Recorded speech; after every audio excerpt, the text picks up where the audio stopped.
Doctor Anshuman, मैं आपसे ये पूछना चाहता हूँ, बट ये जो कोरोना की वापसी हुई है, जो कोरोना रिटर्न हुआ है 1 साल के बाद, मतलब अगर आपको याद हो कि आज तारीख है 22 मार्च है और 25 मार्च 2020 को लॉकडाउन लगाया गया था। 500 लोग थे सिर्फ कोरोना से संक्रमित, तब लॉकडाउन लगाया गया था। और जो कहा गया कि 18 दिन में महाभारत की लड़ाई जीती थी और 21 दिन में हम कोरोना से जंग जीत जाएंगे, और आज 12 महीने होने को आ गए हैं, लेकिन कोरोना फिर वापसी में तेजी से अपने पैर पसार रहा है। इसके लिए जिम्मेदारी किसकी है? आपने बिल्कुल सही कहा कि हो सकता है जो नागरिक है, जो जनता है, उसने ये सोचा कि जब चुनाव के दौरान लाखों की भीड़ आ रही है तब कोरोना नहीं आ रहा है, जब किसान आंदोलन कर रहे हैं तब भी कोरोना नहीं आ रहा है, यानी कि जब पूरी इतनी बड़ी भीड़ की संख्या हो रही, तादाद हो रही, वहां पे कोरोना नहीं आ रहा है, तो क्या हमारे 20 लोगों, 50 लोग या 100 लोगों के पार्टी करने से कोरोना आ जाएगा, या थिएटर में मूवी देखने से कोरोना आ जाएगा, जहां की कोरोना से बचने के बहुत सारे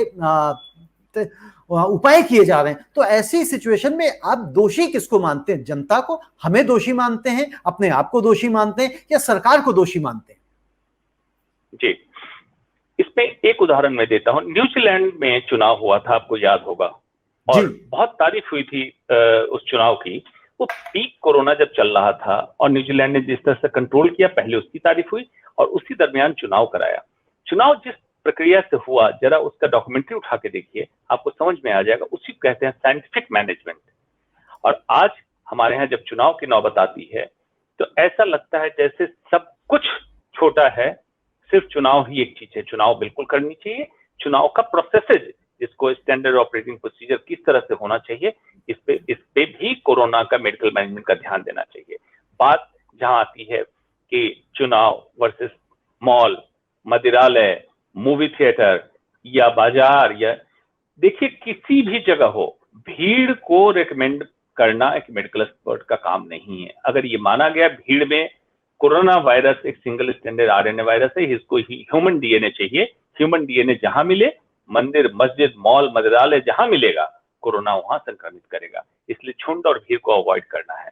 तो जिम्मेवारी सीधी सीधी बात हो गई कि सरकार ने जो नोटिफिकेशन जारी किया, पब्लिक उसको मानती है। लेकिन जब सरकार के सत्ता में, विपक्ष में रहने वाले लोग इस तरह की चीज कर रहे हैं, तो नेचुरली पब्लिक उसको भी मानेगी। तो जिम्मेवारी पूरी तरह से, या मैं कहूं ज्यादातर जिम्मेवारी सरकार पे जाती है, प्रशासनिक अधिकारियों पे जाती है, और पब्लिक पे जिम्मेवारी ये जाती है कि आप लॉजिकल होइए, साइंटिफिक होइए, सवाल इस पे पूछिए। आप भावना में बह के, आपकी पार्टी आइडियोलॉजी किसी के साथ रहे, बिल्कुल फॉलो कीजिए। भावना में बह के मेडिकल साइंस के साइंटिफिक फैक्ट को इग्नोर मत करिए।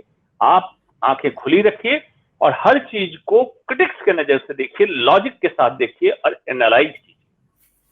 बिल्कुल एनालाइज करने की जरूरत है, और आज इसमें नो डाउट जो आप कह रहे हैं कि सरकार की जिम्मेदारी है, क्योंकि सरकार ही एडमिनिस्ट्रेशन को चलाती है, प्रशासनिक व्यवस्थाएं सरकार के पास है, तो सरकार को ही तय करना है। जिस तरह से वैद्य आनंद पांडे लिखते हैं, शादियों में यदि 200 लोगों से ज्यादा की भीड़ इकट्ठी हो जाए तो एफआईआर हो जाता है, लेकिन राजनेताओं की रैलियों में लाखों की भीड़ आ रही है तो उनके खिलाफ कोई कार्यवाही नहीं। कोरोना का व्यवहार नेताओं के साथ अलग है, या नेताओं के लिए कानून अलग है? इनका प्रश्न और इनकी बात, इनकी राय मैं समझता हूं काफी वाजिब है, और ऐसी ही राय मैं समझता हूं बहुत सारे लोगों की। जिस तरह से आपने कहा, ये बड़ा एक सोशल मीडिया में मैसेज चला कि 5 राज्यों के लिए कोरोना ने लिखित में आश्वासन दिया है कि चुनाव समाप्त होने तक कोरोना उन राज्यों में नहीं जाएगा।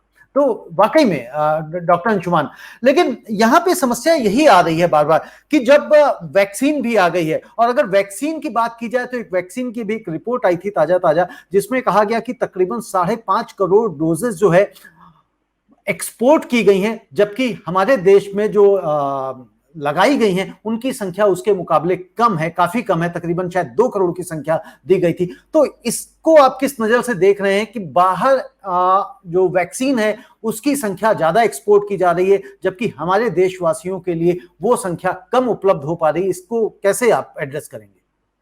जी, इसको समझना जरूरी है। अभी का आंकड़ा ये है कि वैक्सीन 4 करोड़ से ऊपर लोगों को लग चुका है हिंदुस्तान में, लेकिन ये अभी भी नंबर जितने वैक्सीन एक्सपोर्ट किए गए उससे कम है। इसमें एक थ्योरी होती है डिमांड एंड सप्लाई चेन की थ्योरी। जब आप जितनी डिमांड रखेंगे, वैक्सीन बनाने वाली कंपनी उतनी वैक्सीन आपको देगी। अगर सरकार ने नियम ये निर्धारित किया, पहला स्टेप फ्रंटलाइन वर्कर को लगना चाहिए, टोटली एग्री, मेडिकल भी यही कहता है कि जो स्वास्थ्य सेवाओं में काम कर रहे हैं, पुलिसकर्मी, सफाई कर्मचारी, उनको पहले लगा दो कि सेफ हो जाए। उसके बाद जो निकाला नियम कि 60 साल से ऊपर और 45 साल से ऊपर जिनकी कोमॉर्बिडिटी है, ये ठीक है, प्रायोरिटाइज करते अगर वैक्सीन शॉर्टेज में होती, शॉर्टेज से मतलब उतना प्रोडक्शन नहीं हो रहा है जितनी हमें जरूरत है, तब तो सेगमेंटेशन ठीक था, या 15 दिनों के लिए रूल होता। लेकिन आपको हर्ड इम्यूनिटी अचीव करना है, तो जब बुजुर्ग वैक्सीन लगवाने जा रहे हैं तो उनके साथ गए हुए जवान को भी वैक्सीन लगाना है, क्योंकि अल्टीमेटली वैक्सीन तो सबको लगाना है। एक घर में रहने वाले सभी लोग जब तक इम्यूनाइज नहीं होंगे, तो आप छोटे छोटे झुंड को कैसे इम्यूनाइज करेंगे? आप 2 को कर रहे हैं, 2 को नहीं कर रहे हैं। तो ये अब प्रोसेस वैक्सीनेशन, यूनिवर्सल वैक्सीनेशन का शुरू हो जाना चाहिए, स्टार्ट होना चाहिए, और तब मैं मानूंगा कि वैक्सीन डिप्लोमेसी के तहत विदेशों में वैक्सीन देना है। इंडिया बहुत सालों से वैक्सीन और ड्रग्स का मेजर एक्सपोर्टर रहा है, इसमें कोई दो मत नहीं है। इंडिया का जो कंपनी है उसका मास प्रोडक्शन की यूनिट बहुत अच्छी है, तो ये वैक्सीन प्रोवाइड करने में तैयार है। लेकिन गवर्नमेंट डिसीजन ले, गवर्नमेंट डिमांड करे कि मुझे इतने वैक्सीन की डोज पर मंथ चाहिए, और उसमें अगर कमी आती है तब मैं कहूंगा बाहर वैक्सीन भेजना उचित नहीं है। लेकिन मुझे ऐसा लगता नहीं है कि इसमें कमी आएगी, क्योंकि 2 कंपनी जो वैक्सीन बना रही है वो कह रही एनफ प्रोडक्शन हमारे पास है, आप डिमांड कीजिए आपको कितनी वैक्सीन